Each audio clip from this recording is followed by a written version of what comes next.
யாராவ எங்க போற? வாயில வசம்ப வச்சு தேய்க்க வாய்க்கால தண்ணி வந்து வாயை கூப்பிடுடா. எடுபட்ட வேலை போகும்போது எங்க போறேன் கேட்கிறேன், விளங்குமாடா? போடா போடா போய் வேலை வெட்டி தான் பாருங்கடா. கேட்கிறான் டீட்டெயில்.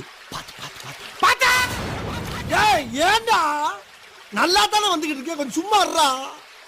இல்லப்பா, மேட்டூர்ல இருந்து தப்பிச்சு ராசா வைக்க வழியா ஒரு முதல்ல வல்ல பருத்தான். முதலையா? அட முதலைக்கு பிறந்தவனை இந்த முதலே சொல்லப்படாதா? பாதியில வந்து நின்று அங்கிட்டும் போக முடியாம இங்கிட்டும் போக முடியாம அலமோதிக்கிட்டு இருக்கேன். இப்ப முதலைங்கிறேடா பொல்ல மாதிரி பேட கத்தாதரா. அவன் சத்தத்தை கட்டு முதல்ல வேலை வந்துட போகுது, கொஞ்சம் சும்மா இருடா. ஆஹா, மாட்டிக்கிட்டான். லேசா சத்தம் போட்டதுக்கே இந்த பதறான். கார் வரட்டும், இன்னைக்கு கவுத்துற வேண்டியதுதான்.